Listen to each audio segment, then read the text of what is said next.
Jumpa lagi di channel ulasan film-film terbaru dan recommended untuk teman-teman semua. Semoga ulasan kali ini dapat memberikan rekomendasi film yang layak ditonton dan memberikan kepuasan bagi kalian semua.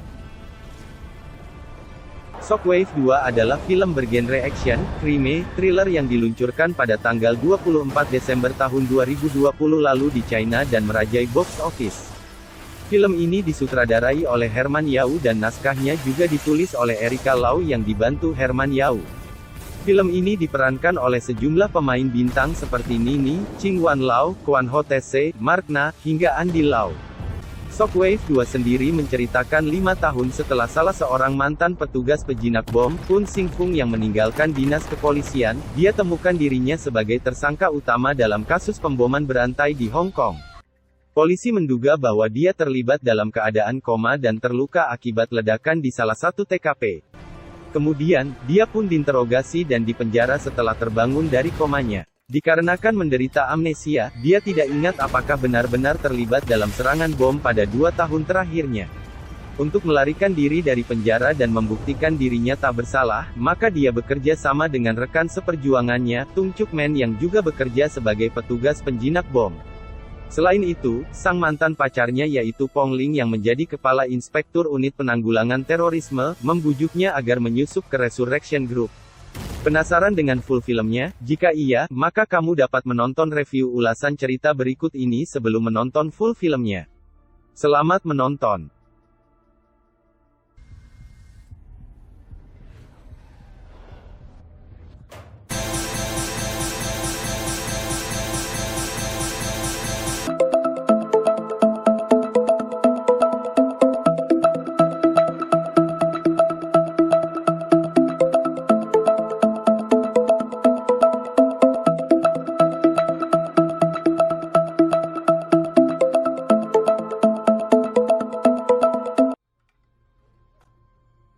Diceritakan seorang petugas penjinak bom bernama Poon Sing-fung yang selalu gigih, tangguh serta disegani oleh teman-teman-temannya dalam menjalankan setiap misi yang diberikan padanya. Di awal film Poon Sing-fung dan rekan-rekannya mendapat misi untuk menjinakkan bom yang ditenggarai dilakukan oleh segerombolan teroris yang berjuluk Vendetta yang dipimpin oleh Ma Sai-kwan dalam keadaan yang sangat kritis dan genting, di mana dalam gedung tersebut banyak orang yang perlu diselamatkan. Poon Sing-fung tidak menghiraukan keselamatan dirinya. Hingga terjadilah ada satu bom yang tidak terdeteksi olehnya meledak melukai dirinya, sehingga salah satu kakinya terluka. Kejadian tersebut mengakibatkan Poon Sing-fung dilarikan ke rumah sakit dan keadaan yang lebih fatal adalah sampai diamputasi salah satu kakinya.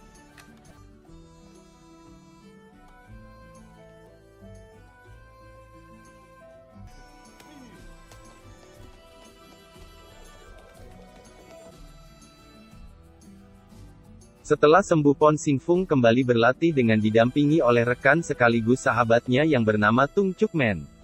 Di saat dia sudah selesai menjalani latihan dan fisiknya kembali bugar, maka Poon Sing-fung menghadap ke pihak institusi penjinak bom untuk dievaluasi apakah dia sudah layak kembali bertugas. Tetapi keputusan dari pihak institusi membuatnya kecewa karena dengan kondisi kaki yang cacat pihak institusi memutuskan menempatkan Poon Sing-fung ke bagian administrasi, karena dinilai sudah tidak layak sebagai petugas di lapangan. Di posisi ini Poon Sing-fung mengalami kekecewaan yang mendalam sehingga mempengaruhi perilakunya. Keadaan ini disadari oleh kekasihnya bernama Pong Ling, sehingga dia memutuskan untuk memberikan promosi kepada atasan untuk Poon Sing-fung agar diberikan sebuah misi rahasia yaitu penyusupan ke kelompok teroris Vendetta.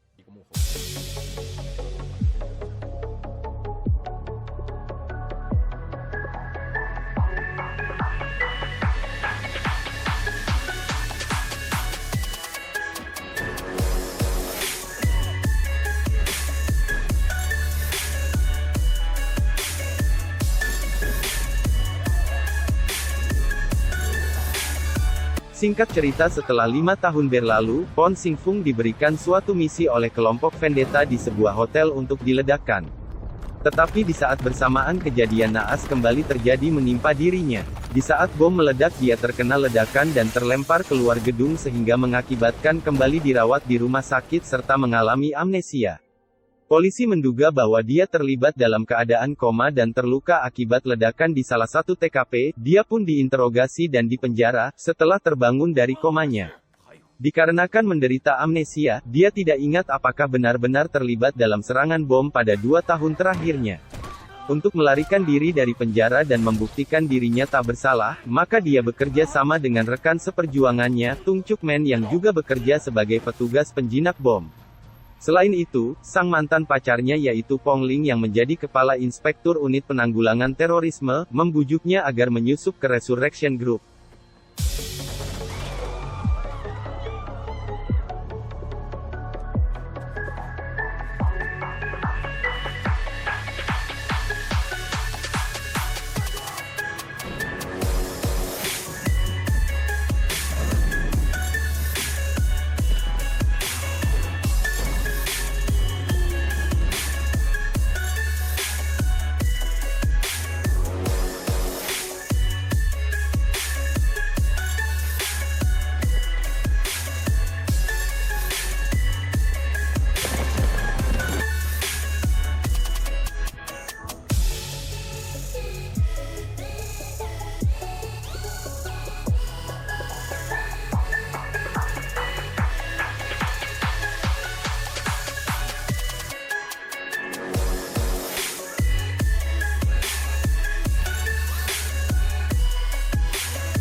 Di organisasi Vendetta, Pon Sing Fung dikenal dengan julukan Blizzard kembali menjalankan aksinya bersama rekan-rekan kelompoknya untuk mengaktifkan bom dengan kekuatan yang sangat besar.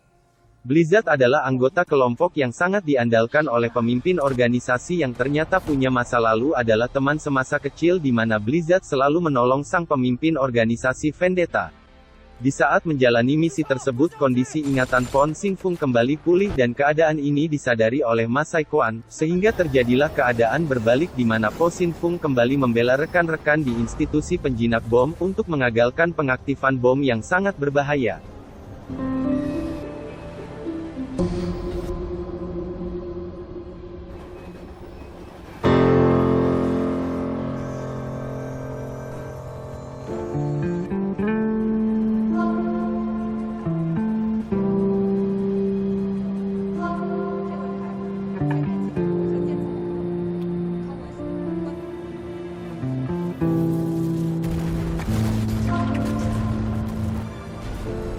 Keadaan berubah tidak terkendali di mana bom tersebut tidak bisa dijinakkan, sehingga memaksa mesti membutuhkan seseorang untuk dikorbankan, supaya bom tersebut tidak menimbulkan korban lebih banyak lagi. Di sini Pon Sing Fung mengorbankan dirinya supaya hal yang lebih besar tidak terjadi. Demikian akhir cerita film Shockwave 2, semoga teman-teman menikmati dan terus dukung channel ini supaya kami bisa terus menyajikan film-film berkualitas dan recommended untuk teman-teman semua. Jangan lupa subscribe, like, komen dan share. Terima kasih.